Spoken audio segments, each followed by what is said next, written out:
and I would see the way everybody looked, Yeah. the way everybody was well dressed, the way everybody looked very mature. Yeah. All the guys always looked so fit. All the girls always looked like they're wearing their dresses out and stuff. And I remember looking at those bars, those areas of town, and feeling like I don't belong there.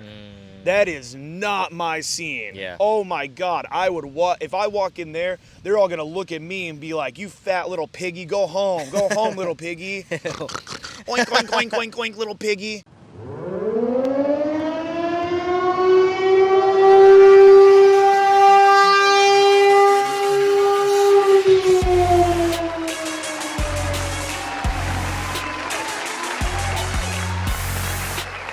You are now tuning in to the Evolution Daily Podcast. What's going on, guys? Welcome back to another episode of the Evolution Daily Podcast. I am here with Alpha Chad. We are in Miami Beach, Florida. I know that you guys have been upset about the absence of the podcast, and now we're back. You know, this is probably like episode 3 or 4 by now, and we're back. We're fucking killing it, and I know that you guys are happy about that. So we're in Miami, Florida right now, and you know, at the end of the day, we're just kind of living on a prayer right now. There's wind. There's lots of wind. For all we know, we're actually going to listen to this and it's unusable audio, right? It's very possible. So, you know, I'm kind of having that unattachment, though. I'm having that unattachment from this, and I'm just thinking more so to myself, well, let's see what happens. Okay. We're going to shoot the shit. We're going to do kind of our own little bootcamp debrief about everything that happened this weekend. And we're going to talk a lot about some of the concepts that I think were absolutely key to this bootcamp program this weekend here in Miami, Florida. And that being said, for all of you guys that have heard about these boot camps, that know about the boot camps, that know about this coaching that we offer, I mean, it is absolutely life-changing. I mean, these guys, dude, actually, this really is not even planned right now. Hey, how's it going? What's up? Hi. So this is not even planned right now, and this is the first time you're even hearing this, but Sure. our student, totally unsolicited. This sounds like something someone would say when you're like, hey, will you send me a testimonial? Student, literally, totally unsolicited. You can see at 2:40 a.m. Okay. Thanks for everything, man. You helped me a lot. When I first started approaching 4 years ago or so, but sometimes I took a break from it because I wasn't having fun. But you helped me realize how fun it actually is and what's possible. And I said, appreciate you, broski. Nice. Hell yeah. I mean, That's awesome, man. that's such a foundation. That's such an Evolution Daily foundation, and it's something that I realized very early on, even before coaching. I just realized that so much of the struggle is finding ways to make it fun. Yeah. When you're going out, you got to have fun. It's what you're supposed to be doing. You're not going out to punch the clock and to check in for work and to put in the hours in the field. I've been there. Right. I punched the clock. You've punched the clock. And that's just not the way that it's supposed to feel. When you look at the environments that you're in, you must find gratitude for that situation, for looking around this club and this bar and all these chicks and this daytime environment. Even if you're not lucky enough to be here in Miami Beach where all these hoes are, you know, in bikinis and stuff. Yeah. And it's beautiful out here. Even if you're just at the mall. Think about if you were in jail right now. Think about jail versus the mall. Think about jail versus your local grocery store. And think about all the possibilities. And the next time you're out doing day game and it just feels grueling and awful, think about what a Jew in Auschwitz during the Holocaust would give to be able to have their biggest problem be that they have to talk to some girls at the fucking grocery store. Dude, I mean, like, what would they not give? I feel like you've said this. What? I don't know where I heard this from. Probably you. Yeah. But it's like your ancestors are looking down at you from the heavens and they're laughing at you. Oh, yeah. Oh, yeah, I don't know for sure. who I heard that from. Might have been you. Probably. Yeah, I definitely talk about that a lot. Make your ancestors proud, man. It's very important. They're laughing at you from here. They're like, wow, you have that? That's your problem? Yeah. I went to war. Right. I was in Auschwitz. Yeah. You know, they were giggling at the sight of you, like, going towards a girl and then diverting off the Oh last second. my God. In a first world mall. Yeah, exactly. Yeah. where your biggest fucking dilemma is, do I talk to the blonde girl or the brunette? I pick neither. I pick neither. I had a huge epiphany this weekend. What is it? It's like, I'm going to start having what I'm calling big brother mentality. Okay. The big brother is like the responsible one. He puts like other people's needs ahead of himself. I told you I've dealt with like being self-centered. Yeah. I need to be out in the club and just like stop caring about my own shyness, my own selfish emotions, yes. my own shit. It really just needs to start being about like other people. Yes. And so I'm adopting big brother mentality. How does the big brother respond in these situations? He doesn't always need to let everybody know about this little thing that's bothering him or that little thing. Yes. He can, oh, I'm shy. Fuck it. These two girls are here on vacation. They want to have a good time.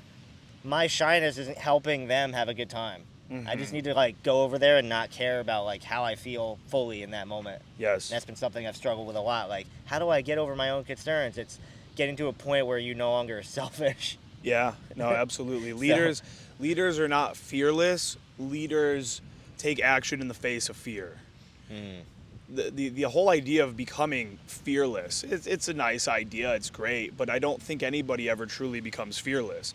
I think to be truly fearless, you have to have some sort of a mental condition. You have to be kind of psychopathic in a way. You're right.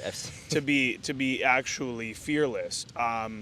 However, moving in the face of fear, in the face of that adversity, it's like that thing we talked about on one of the recent episodes of the podcast where I talked about, every day intentionally facing adversity and overcoming it. I really do just believe that is a path to excellence. And the Bootcamp students, when we were doing the Debrief dinner last night, they were talking about kind of what are the action steps you want us to take right after this. And I said, even if it's one approach a day, even if it's one and it's a blowout, you got to do a 30-day challenge right now. You got to do.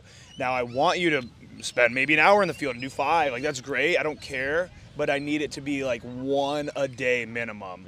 Busy day, busy whatever, pop to your local gas station. I don't give a fuck. Walk around your street, throw on a coat, walk a block, find an approach that can be made. And I think that is what you're doing is you're actually entering a cycle. And I learned about this from a workbook that I bought online that psychologists use to actually help their patients through trauma. Oh.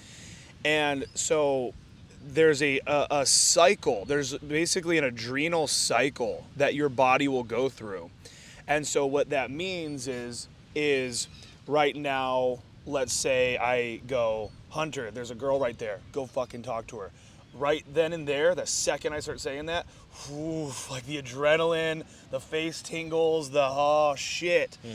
And so then what happens is then that's kind of a byproduct of maybe previous traumas, of rejection, of getting made fun of other times, that what happened was you got stuck in that adrenal cycle. You got stuck at the pinnacle, and then you didn't actually manage or have it subside in any way, shape, or form, and you go into avoidance. So you're saying that it starts to become a biological habit.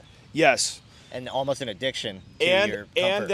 And that because you sought no resolution of that adrenaline in the body, now that adrenaline is kind of stored there, ready to also just be exasperated by any and all potential dangers.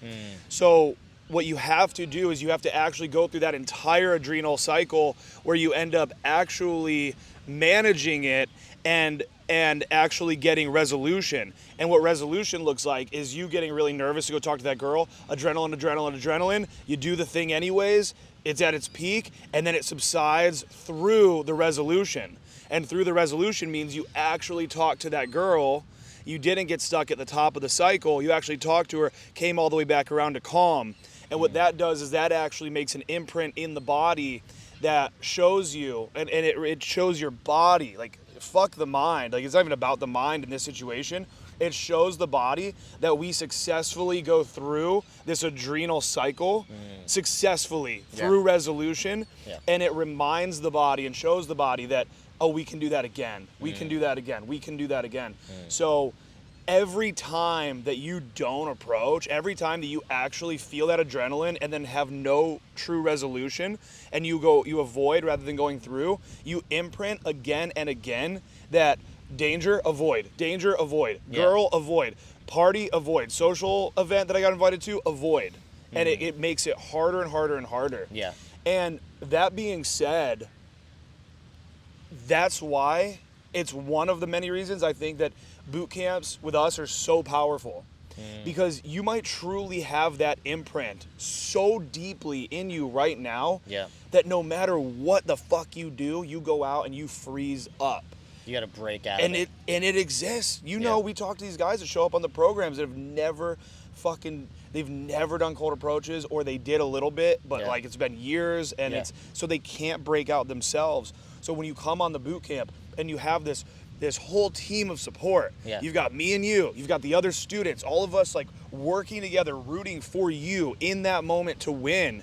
Now you see that girl, you've got that adrenaline, you've got the whole team behind you, all the other students, us, fucking our fake ass coaches that come out, Jason, fucking shitty ass coach. I hope he hears this. I'm kidding. He's great. Just our buddy who we joke about how we bill him as a coach now and put him on the website and all this shit. He's just been a great wing of ours forever. Yeah. You've got the whole team behind you, and now you're able to actually go through and get that resolution with all of us. Adrenaline, whole team behind you. Boom, you do the approach anyways. Wow, oh my God, I feel so good. Oh, I've got dopamine, I've got validation, everything. I'm feeling so good. And now when you go back home, you've actually had that imprint of the resolution. And so now you're able to do it on your own. You know what else that surprises me? What? Is it's like, you would think that only what you're talking about only is true for like maybe the lowest of the low, like guys that are like haven't did any approach. Yeah. But I'm thinking of like, one in particular student that like just did really amazing on our program this weekend. And he was great. He did amazing and just continued to impress, yet like he was good. He was that good before the program. Right. Yet even taking the program was able to wake him up and get him to do all that, because he just wasn't naturally doing any of that back in his own life. He was doing nothing. I literally asked him, I'm like, you're doing this like at home, right? He's like, no, I'm not doing any of this. Right. So, and you probably know who I'm talking about, but like just a great student who did well, who has all the skill, like innately still needs like to kind of come out here and shake off the myelination, those neural pathways of, walking by girls and not choosing to do this. Yeah. This really just is like all about that exposure.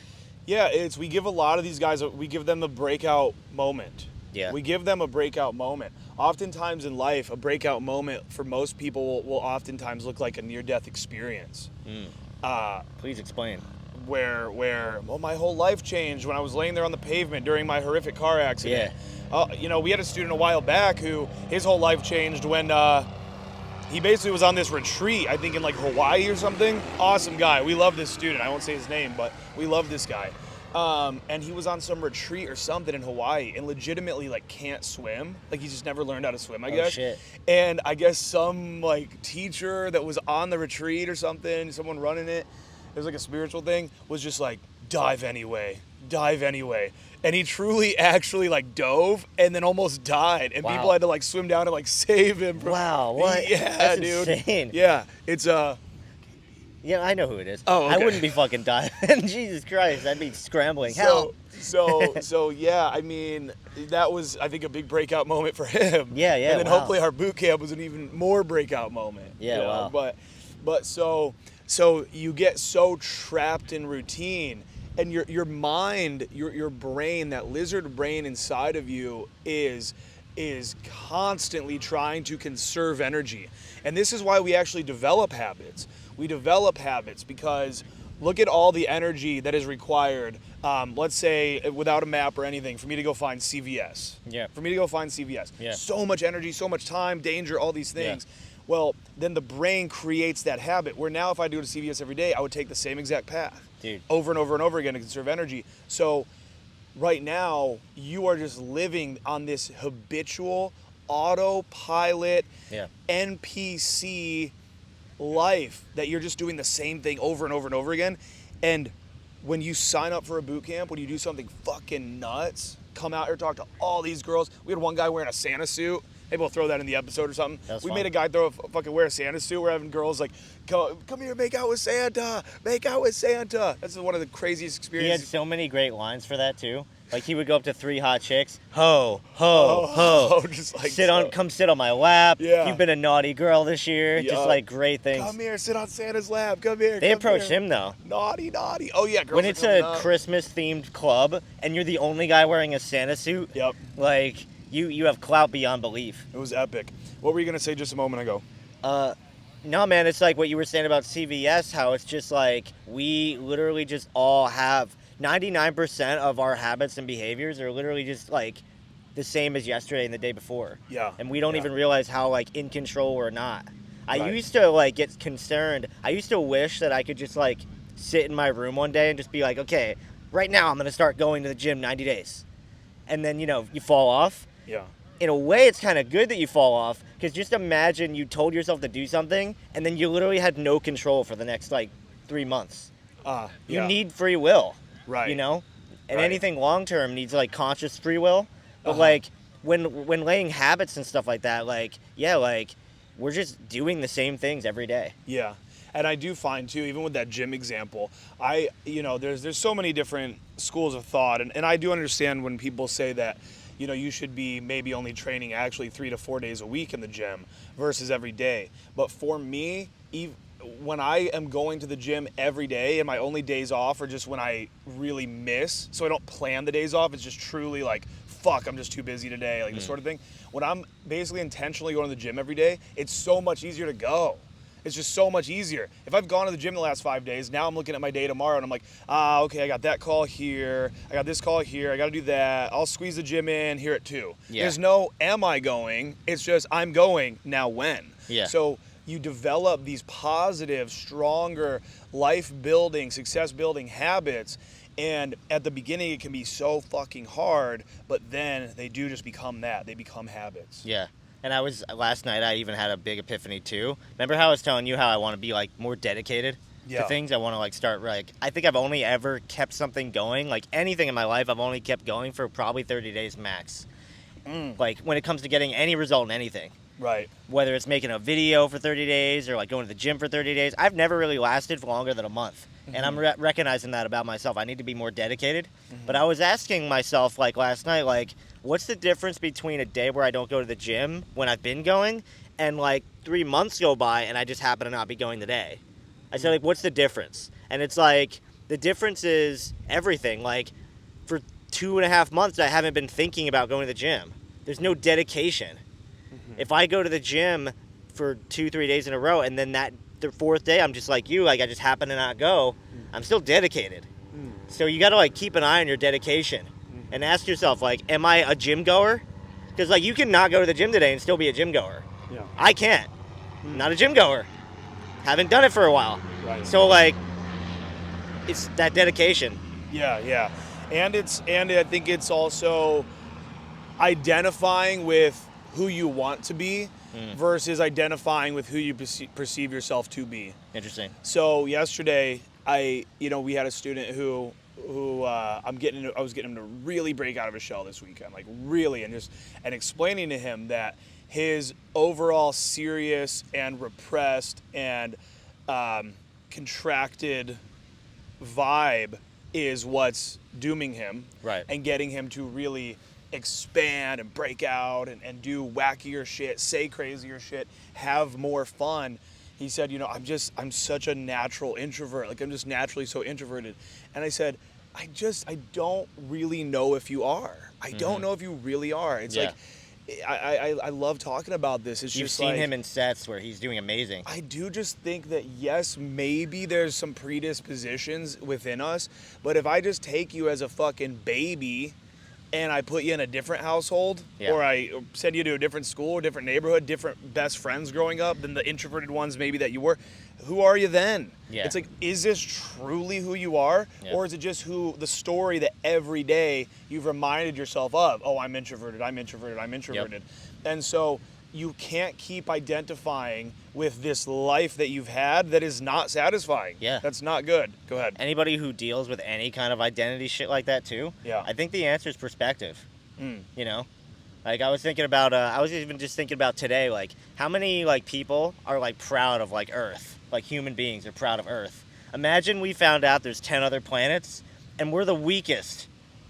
You know? It's like, we have this identity, like, we're so amazing. Imagine we find, like, all these freaking aliens that are, like, way more advanced than us, and we're, like, idiots. Right. It's like, it's all about perspective, like, zooming out. Like, oh, I'm introverted. Zoom out. There's way more introverted people. Yeah. There's way more introverted things, you know, like that perspective. Yeah, absolutely. And also, we get guys like that don't focus on their wins. They forget that, you know, you sent them to that one set and they opened up. Because even though they don't identify with being extroverted, they were very extroverted in that moment. Yeah. And they won't, like, they forget it. You know, I think a major key to winning at life is actually to continuously, and you have to actually work at what I'm about to say. Sure. You have to actually put in work, is to continue to celebrate your wins and to feel good about your wins. Yeah. And I actually remember, this is something I talked to Hadia about a while back, where we were, I won't go into full detail about it, but I basically just stopped really feeling or caring that much when, say, like, a big sale came in or something. Like a new bootcamp student or new mentorship, somebody signing up for, like, a long program with me or something like that. Like, I don't know, it's just like over time, just money coming in or something. It's just like, oh, there's here's the next, the payment just came through. Oh, okay, normalized. whatever. It's just like, whatever. Yeah. Whereas, like, send me back to fucking 2015, just starting Evolution Daily, I'm delivering pizzas. If some fucking 5K sale rolled in or something, I would have gone nuts. I would have gone, fuck, dude, I'd be calling my parents.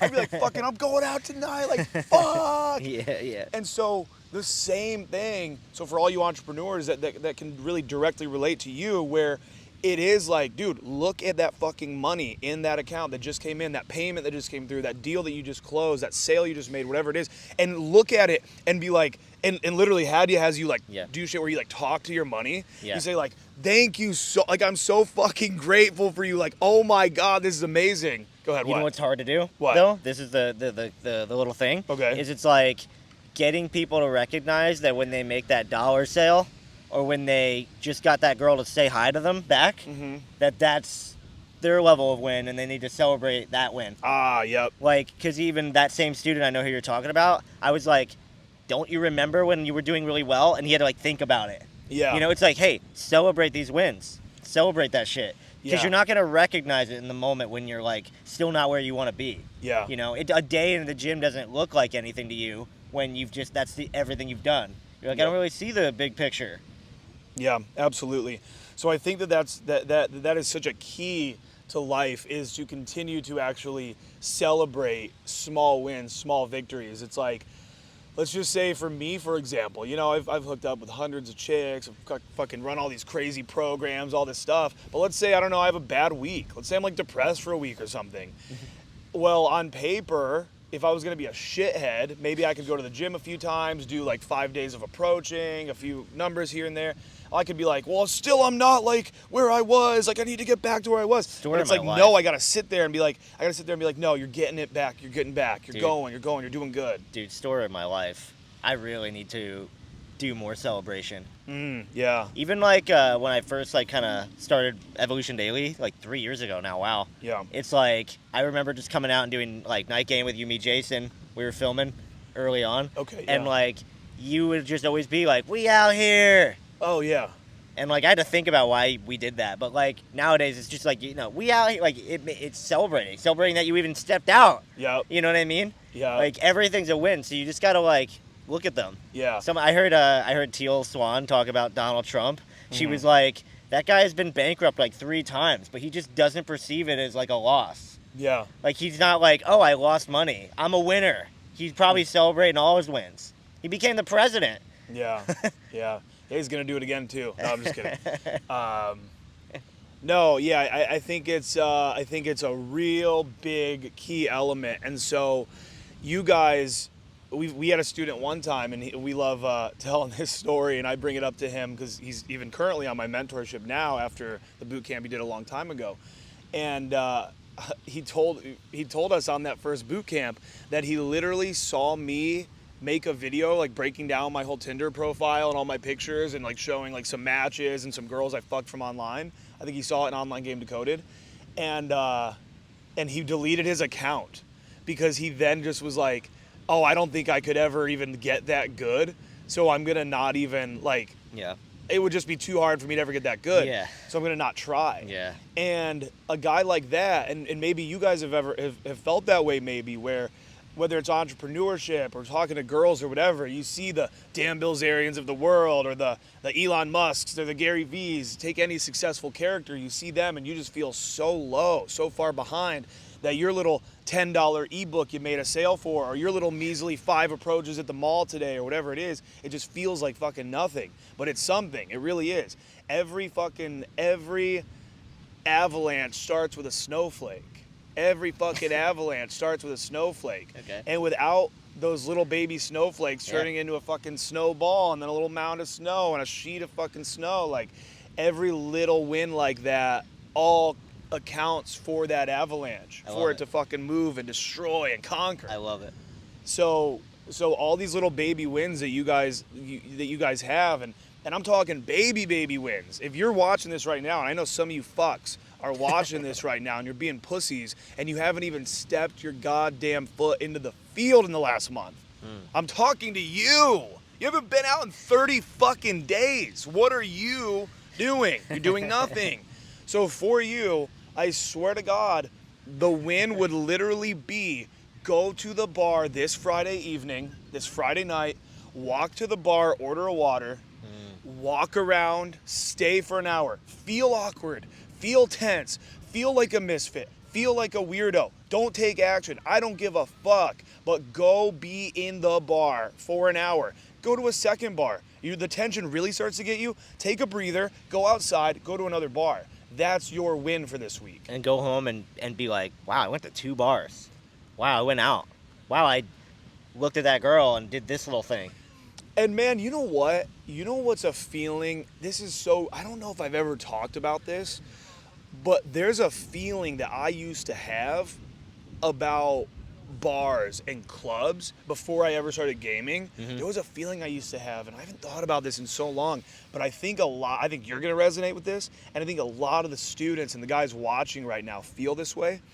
But I remember I had this girlfriend. It's the first girlfriend that I had I'm trying to think.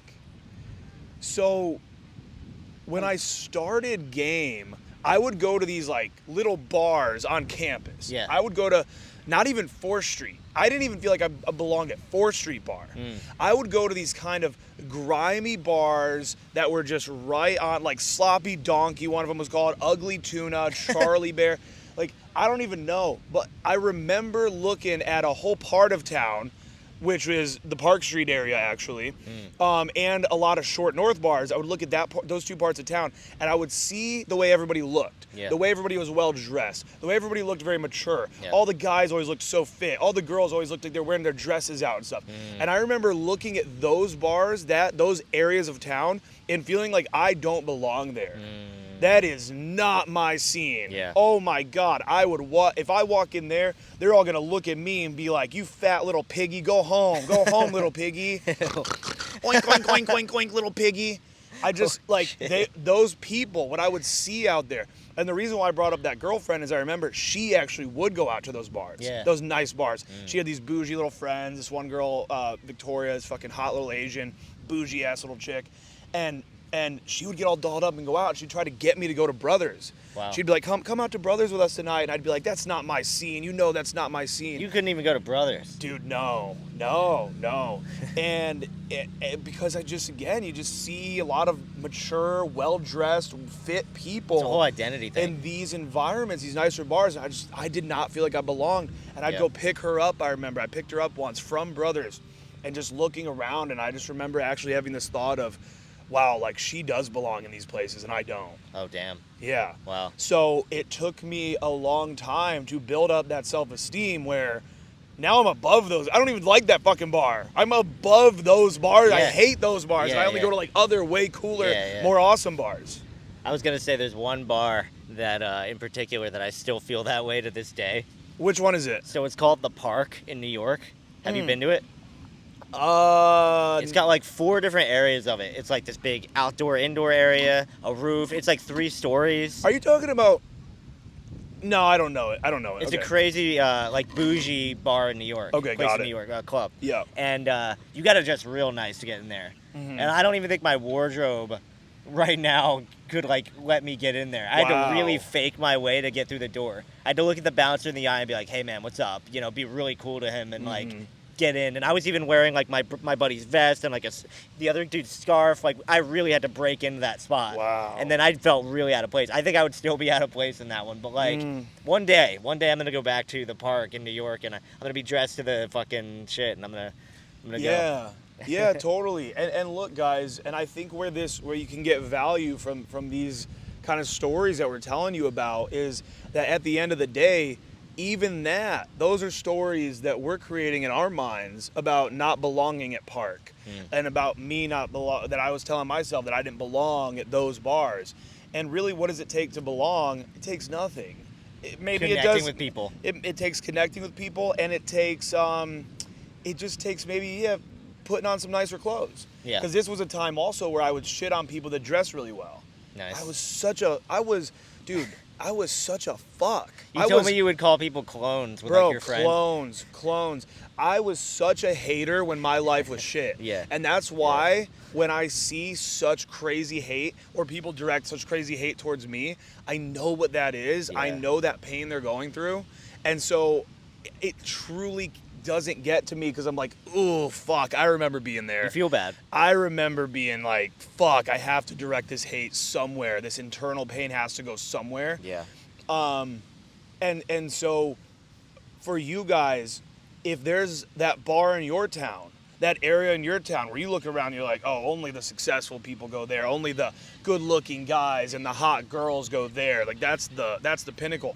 Go to the thrift store, find a nice suit jacket that fits well, pay $10 for it, nice dress shirt, maybe some pants that fit well, buy a $20 outfit that makes you feel new and nice.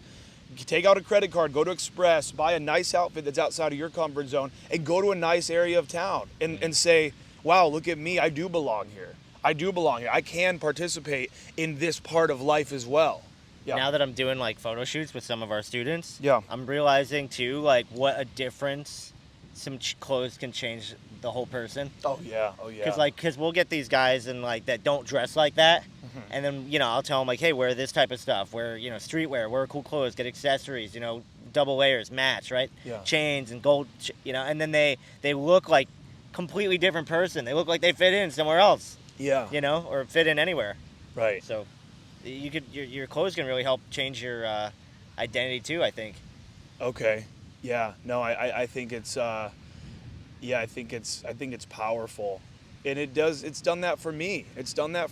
I remember, different times in my life. The one time I always bring up about how Jason was like, you fucking pull all the time. You dress like fucking shit. How do you dress? You dress like such fucking shit. You fucking pull. How do you even do this? And then he literally had a big box of clothes that he was just going to give to Goodwill or something and gave them to me. Yeah. I remember I got like cool shoes out of there, cool pair of jeans that fit well that I wore for a long time, some cool shirts.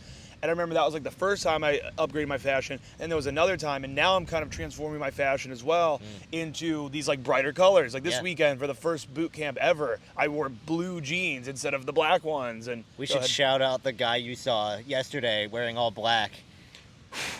Oh my God, yeah, wearing I saw your old costume. Dude, literally this guy was dressed I feel bad, he probably was a fan of me and dressed that way because of me. He said every single article he was wearing was like literally you like a year ago. It was me a year ago, more like 2 years ago now, but when I would wear, you guys probably remember if you're longtime fans, I would wear the black jeans, the black t-shirt, and the chain. With the black shoes. So with your new wisdom, what's so wrong about that?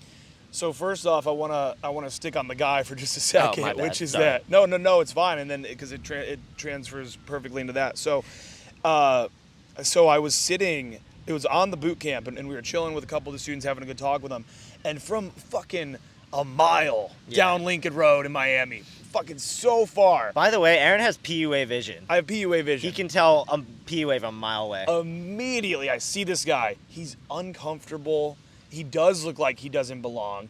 But the thing is that he's not trying to look like he belongs. And if you're, dude, look. Here's the thing. I want to say this real quick too. If you're hearing this, if you are a listener, if you are a fan, because we run into these guys all the time. We ran into a guy who was a fucking fan this weekend who then found out I was here for the boot camp. He signed up for the boot camp right then and there. He's like, I had no clue you were going to be here. Holy shit. He's like, so it starts tonight, and that day signed up 3 hours before the boot camp and then killed it with us all weekend. So we run into these fucking guys all the time. And so if you're a fan, we're not shitting on you, but what we're saying is like, get your act together. So I see this guy, and it's not that he doesn't belong as in, oh, what a weirdo looking guy, but he looks angry. So Lincoln Road, you're seeing like hot chicks smiling and walking. Family, little kid, ha, Miami. Woo, wee, Miami. And then you see him. They're on the prowl too, On the fucking prowl. He was a wolf looking for a fucking hen.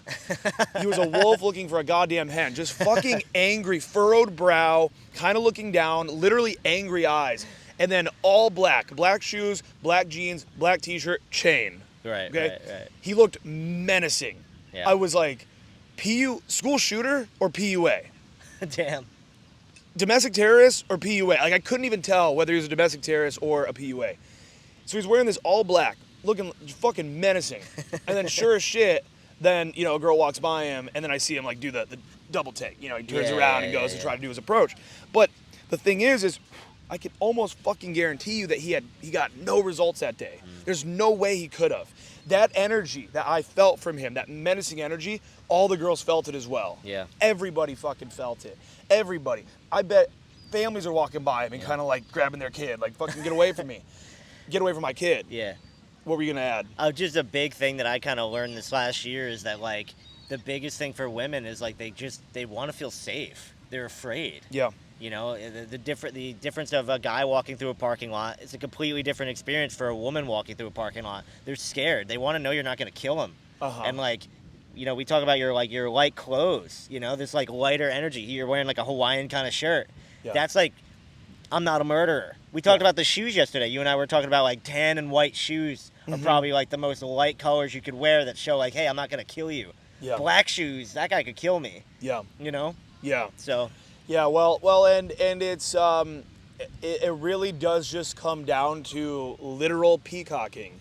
Literal peacocking. Peacocking is the idea of basically the male peacock, in order to mate with the female peacock, they literally expand their fucking feathers out, and she chooses whoever has, like, the biggest and most beautiful feathers. Yeah. And different peacocks will evolve differently, and I think there might even be, like, familial kind of designs where it's like, oh, if it's from this flock of peacocks, it's gonna kind of look like, I think it kind of goes like that. And so it's literally like, how big and expansive and beautiful can I be? Wow. And so when you see that guy who's wearing that all black, he's actually hiding. He's actually in the darkness. He could be a ninja. He's dressed in the way that somebody who you're in a dark alley is gonna kind of come out and be like, hey bro, I got good coke. Hey bro, hey bro, come here. Hey bro, come here. I want to talk to you. You're like, what the fuck? He's gonna stab you. But then you see a guy wearing some pink salmon shorts, some flip flops, this shirt. He's fucking got some nice shades on, and even his body language and his smile. That's peacocking. Arms are out, shoulders, chest is puffed up, bright, beautiful colors. Hey, what's going on? And the girl immediately is not thinking, cretin. Yeah. It's like, oh, who's this brightly colored peacock? Yeah. What were you going to say? I was going to say a quote, no man wearing salmon shorts has ever killed anyone. True. Do you think Ted Bundy was wearing salmon shorts? No way. And this shirt? No, he was out there wearing flannels. I mean, if he was, he's good. And dark jeans. He's like the best to ever do it. he might have had salmon They shorts. Still don't even know. I think he lost track. I think that was the thing. It's like, kind of like how guys will lose track of their body count. I think he lost track of his body count. His body bag count. Dude, yeah, they don't even know how many he killed. And then, you know what a lot of these serial killers do that's strange? Is they end up admitting to murders they didn't do. What? And then, yeah, they like... Are they prideful of just killing? Yeah, dude. They end up taking claim for other murders, too. Because they're probably just so psychotic, and now they're maybe loving the glory that they go, oh, that's an opportunity for me to get more clout and be like, I killed them too. More clout. And then evidence comes out that they for sure didn't. So then it all gets skewed. Weird. Well, who did you actually kill? Who didn't you? Wow. So for me, it's like, I will always admit, no, I'm just playing. I don't know how we got on this topic. I'm sorry. How long have we done so far? This is a great podcast. Let me look at the time. I can't believe we give this out for free. This is genius. Man, I think it's been like 30 minutes. What do you mean? There's no way for me to tell, actually. What? Yeah, because we've gone for a long time. We've gone for a bit, but I think it's been about 30 minutes. I got a good internal clock. It doesn't say the Bro, it's been way over 30 minutes. My internal clock is telling me an hour. 42 minutes. Okay, I was closer, but that was on for a bit. Right. You just had to toss that in that you were closer. I was closer. Look literally. at the way that as soon as you start getting up, you go, oh, I was closer. Yeah. As if that was actually relevant to anything. I need to let you know that Listen to this son of a bitch. You hear the shit he fucking pulls on me? Fucking insane. Aaron doesn't like me insane. bragging about that. I can't believe that was your first instinct, is to get up and go, I was closer. We're friends. I like to fucking hilarious. shoot the shit with you. No, it was hilarious. It was actually a good moment of the podcast. We're going to clip this part and call it like Aaron and Alpha Chad beefing Hunter on the podcast. Wins. Could you imagine? You post it without my knowledge. It's on the channel. Hunter wins. You tell me all the clips from the podcast on the Instagram need to be like value, like good tips. Yeah. But then there's just this one where I win a small thing over you. I was thinking today earlier, like, wouldn't it be so funny? Obviously, now we're filming these. To check that out, but like, imagine like you're just listening to the podcast and we're just like, we get into a fight where we're scuffling for 6 minutes, like, come here, motherfucker, like, we're just fighting and you're just listening to this, like, what are they, like, who's gonna win, bitch. what's happening? That's awesome. Hold still, like, You're hearing shit, yeah, hold still. like, you're just hearing, like, let me up, submit, I submit, squeal, piggy, wee. That would be a good episode. I would love that. This is good stuff. I think one of the other just major key aspects to the boot camp this weekend, I wanted to bring up how great it was that we had a student who, I believe it was his first ever instant date that he'd ever gone on. Ooh. And we do a segment of the boot camp oftentimes where I talk to the students on headphones, and I will be having them wear AirPods. I wear the headphones, and it's a really great opportunity for me to truly listen in to interactions and also sometimes to feed them lines. So, I mean, dude, I almost sound like a broken record because it happens so much. It happened here with, I want to say his first name, who cares, Zach, in Miami a long time ago, where I'm on the headphones with them. The girl is definitely, she's not down, but she's not a full yes yet. She's a fence girl. And I hear the students starting to bail. Like, well, okay, well, this was good. Well, how about I get your number? And I'll be like, you know what? I was just about to grab a drink. And then, so I had him say it yesterday. Hey, you know what? Actually, I was just about to grab a drink. You should come join me. He goes, you should come join me. I'm feeding him these lines. And she's like, I think, and I go, walk, and then like shuffle her along, walk. And he just starts walking. And I'm like, right here. And he just repeats after me. He's just like, here, we're just going to go right over here. Boom. Has an awesome instant date with this girl. He lives here, actually. He's one of the only students this weekend that did live in Miami. Yeah. And so then they have their date, get the numbers, and talk all about how they're going to, like, hang out again. Yeah. I mean, it's fucking incredible. And so for me, it's, what did I do there? All I did was unlock what was already there. Yeah. It's the treasure was already there, and he was choosing to not open the chest. The chest, and I'm like, open it. And then he opens it, and now so what that shows them, what that shows the students is, man, I really just am always holding myself back. Yeah. Why do I need Aaron to be that brave voice in my head, literally in my ears right now, telling me to go for it? I should just go for it. And can we talk, this is great value. Yeah. This is a great point. Can we talk about how amazing of an opportunist you are? In what way? In every way. Like, we'll be walking down Ocean Ave, for example, and it's in my mind, I'm like, oh, there's no chicks to talk to right here. And then you're looking in the restaurants even. Okay, yeah. Like, part of people's brains, they don't want to approach. They don't want to go to the gym. They don't want to make that sale, really, truly deep down. Yeah. And then you're, like, in their head, an opportunist. A guy who's just like, okay, any way this can work. How can this work? Mm-hmm. The girl doesn't look like she doesn't want to date. Well, did you say, let's go on a date? No. Did you you know what I mean? Little shit. It's just like, you're the opportunist. I've never met anyone more of an opportunist. And so it's like, that's the key to success. You know what I mean? Like, looking for these things. And, like, people's brains, like, most people going about their day, our students, whoever, it's like, they're not looking. So, like, maybe you even have more insight into that, like, how to look for more opportunities and just be open to that. Yeah. Well, I think that, I think kind of back to that full cycle that I talked about earlier of feeling adrenaline and fear and then reaching resolution by going through rather than away from. And so I think that what happens is over time, and I actually remember being, funny enough, at Brothers, the bar that I used to feel like I don't belong at. And dude, I remember being in the big ass dance floor. It was so packed that they had to move the tables and it was expanding now over to like the bar. Wow. I mean, it was just a crazy wild night. I remember I just like grinded on a bunch of chicks and just having so much fun. And I remember a lightning bolt coming down from God and like hitting me in the head and just gave me this thought. It was this heavenly epiphany where it all just came in a split second. But what the epiphany was is you're always so afraid of shit going wrong and nothing ever goes wrong. Wow. Yeah. I remember this message from God. It literally was just like, you live in fear of things going wrong. So you're always trying to protect, defend, but nothing ever really goes bad. Wow. It's never that bad. Yeah. And so I remember getting hit with that. So I think that what happens is, I think that when you don't get that resolution, hey, how's it going? How's your day? ¿Hablas español? No.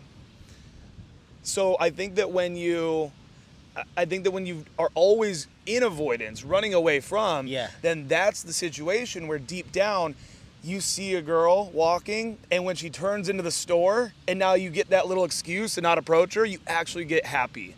That's your resolution that you're trapped in is, oh, can't approach her. Oh, her boyfriend just came up. Thank God. Thank God I don't have to actually do this approach. So for me, proving to myself time and time again, whether it's the intense anxiety of doing stand-up comedy and then doing it anyway, the intense anxiety of an approach, of a boot camp. Dude, sometimes, like, man, when life's a little fucking crazy, come on these boot camps sometimes, and, you know, there's been times in the past, it's not been this way for a very long time, but sometimes in the past where I'm like, fuck, I don't want to do this weekend.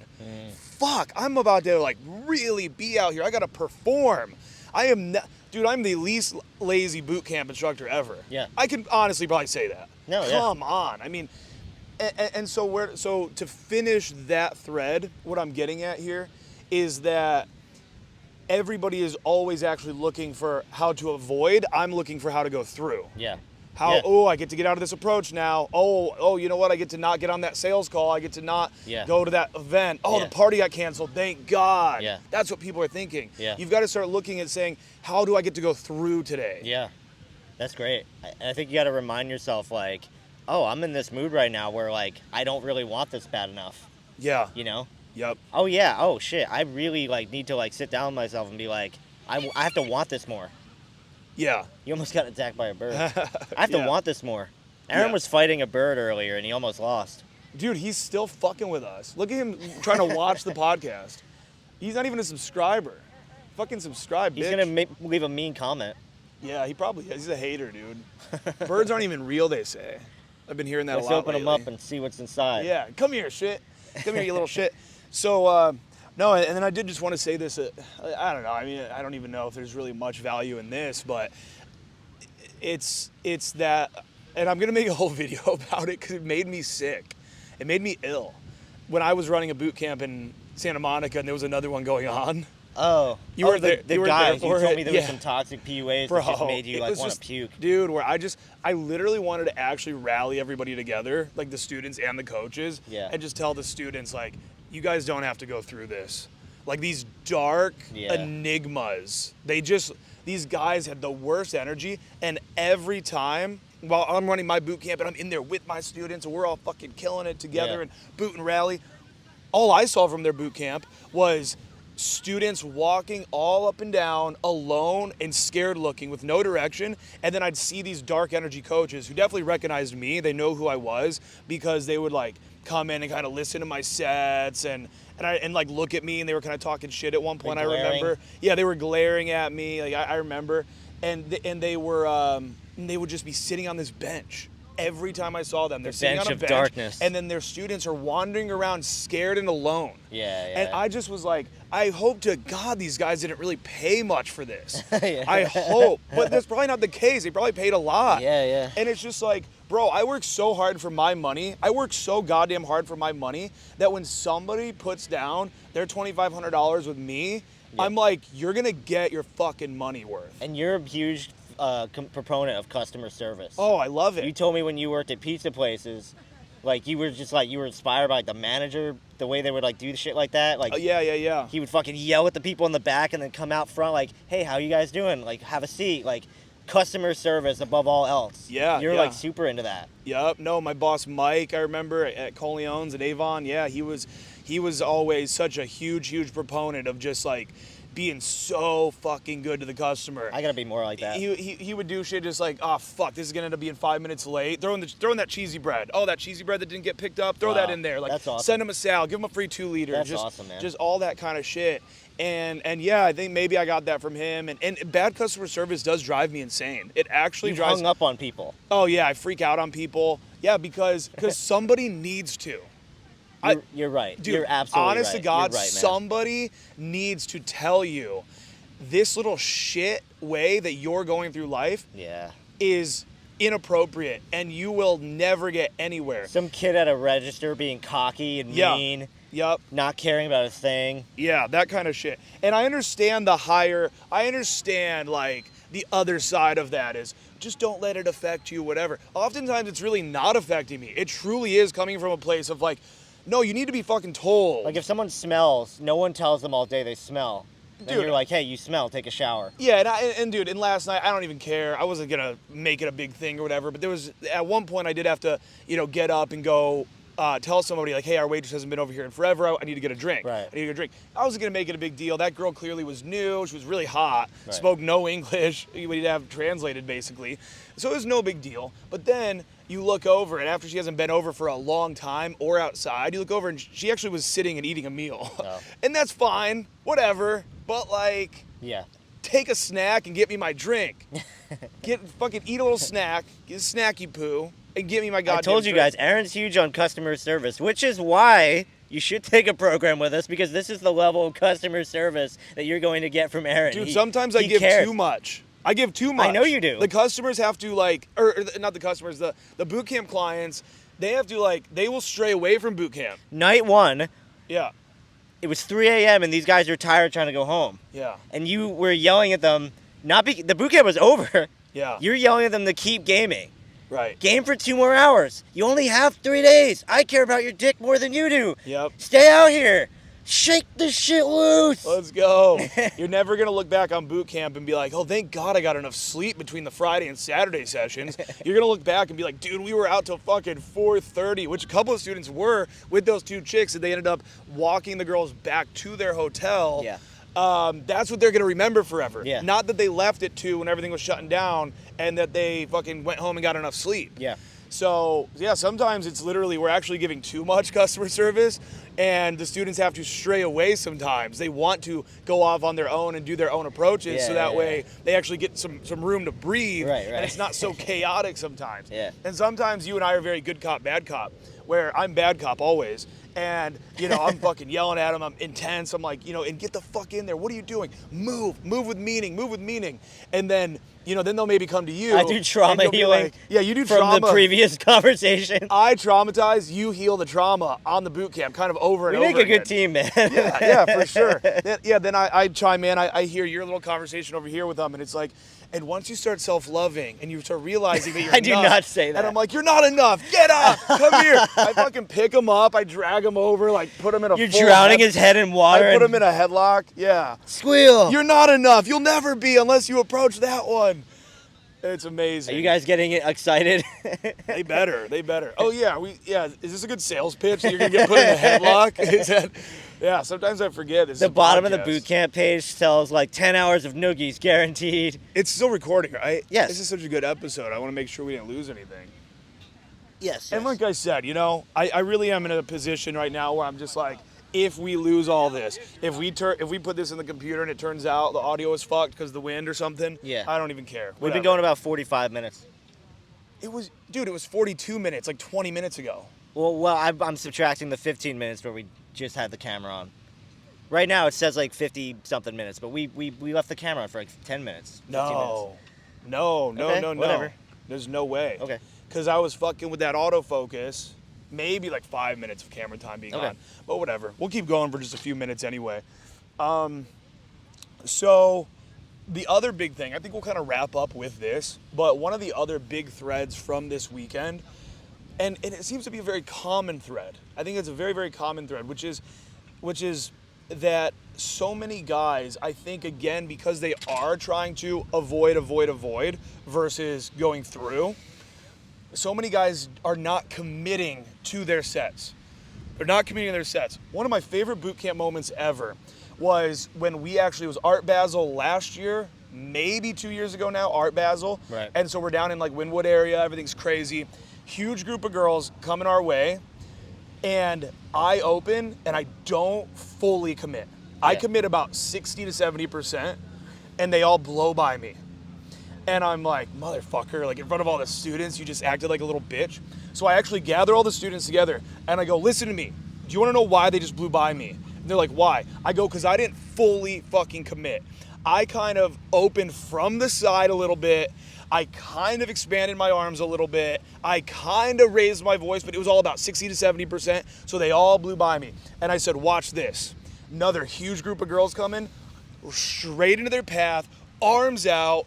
Hey, excuse me. Hey, listen, we are trying to find a bar that's not gonna be fucking ratchet, like some shit like that, right? I'm just out. Yeah. And they all stop and are enamored and are listening. Yeah. And now the students are coming in. And so it was full 100% commitment, and that's how you get it done. So I loved being able to actually have an error, explain to the students what my error just was, and then immediately correct. And that's the nature of game. That's what you fucking do in game, is you make a lot of errors and you correct them. Yeah. The problem that I see with so many motherfuckers is never correcting errors, never changing the way you game, never saying to yourself, every time I go out, I'm talking about the same thing over and over again. What are like 10 pop culture things in the moment happening today that I could write down and memorize, and then middle of the conversation, start bringing up? So what do you think about Harry Styles wearing this dress? I mean, I don't know. I don't really care that much. Not a big Harry Styles fan? No. Oh, what, you're like a One Direction girl, and then when he left the band, you were brokenhearted? I mean, I don't know. I'm more of like a Taylor Swift kind of, whatever the fuck. Like just some shit. Yeah. Just some shit. So you keep going out having the same boring interactions. You know, every time I'm out, girls have to keep going, what? What? Go in your car and sing songs really loud. And go on the fucking highway, put on a song you love, and sing it as loud as you fucking can with your windows down. Scream a song and show yourself your limit. Strengthen your vocals. Strengthen your vocal cords. Bro, I 100% have strengthened my vocal cords. Good. Every boot camp back in the day, I lost my voice. Every Wow. time. Wow. Every single boot camp. I'd come with all these teas, all these fucking cough drops, these medicated cough drops. I had a whole ritual every night before and after to try to avoid it, and it still happened. Now, I fucking screamed all weekend. We're doing this. I smoked hookah all last night with fucking all those guys over at the hookah bar, and I'm fine. Nothing wrong with my voice. Good. You can change. You can literally strengthen your vocal cords. Evolution daily. Evolve daily. Evolve your vocal cords. Evolve daily, bitches. All right, well, I don't really feel like wrapping up just yet. You know, the one thing that makes me want to wrap up is that we're now totally in the shade. This is going to be completely dark now. It's getting a little darker. Yeah, but it's fine. Well, we'll wrap this up. This is good, though. I like this. I like all this energy. I like the stuff we're talking about. I feel like you have, like, one more big thing you wanted to say. one more big thing. So let's end with me finishing the point on commitment. We'll end by finishing the point on commitment. So give yourself permission for a while to maybe not 100% commit. And what I mean by that is, again, many of you are hard cases. Some of you are listening and you fucked 10 girls in the last 2 months, okay? Other of you guys are barely going out. You're the guy we talked about that hasn't been out in 30 days. So when you're a real hard case, give yourself permission to literally go up and ask 5 girls, excuse me, do you know if there's a Starbucks in the mall? No, I'm not really sure. Okay, thank you. That's okay. It's okay. Give yourself some time. But then reach a weekend, reach a point where you say, this is my full commitment weekend. This is the weekend where every time I open my mouth, even if they're going, I have a boyfriend, I'm sorry, like, sorry, I have a boyfriend, you're still saying, give me your number anyway. Let's hang out. We can be friends. You're going for a number no matter what. You're fully committing. You have to have that moment where you actually don't allow yourself to just ask for directions and walk away and to just put yourself at the bar. You know what'd be great? What? We should do this at some point. We start on social media a 30-day challenge. Okay. And then maybe there's even like a reward. Maybe we're doing the 30-day challenge. Ah. There's posts. It's this whole thing where like we get as many people as possible to like, you know, hashtag it and like post their little things. And just a big like 30-day challenge where guys can kind of just be like, we're all going out. 30-day challenge. This month is like the 30 days. Because you're telling me about this, the bootcamp students, like sending them for 30 days. But what about all the guys listening? They're not all like taking a program. Let's just throw out like a 30-day challenge thing that we do where like now it's like, hey, come do it with us. We're all online, like sharing it. Dude, and we do prizes. Prizes. And you have to post something. Like either a short little recording, a picture of yourself with a girl. Yeah. I don't know, just be like, hey, Update you might even this. take a pic real quick or something. Yeah. Just something like that. Yeah, a field report of how it went that day. And it's like if you complete the 30 days, you win some kind of a prize. And I know you've done 30-day challenge Dude, before. maybe you get to come to like a free event if you complete the 30-day challenge. Like a, That'd be pretty sick. we'll probably end up blurring that out because I don't want people thinking they're gonna. Down Well, here. maybe We'll see. it would be cool. Something like that. We'll do something like that, maybe. All right, thank you guys for tuning in. We're going to do a little separate outro later. Sure. So, see you guys soon. Bye.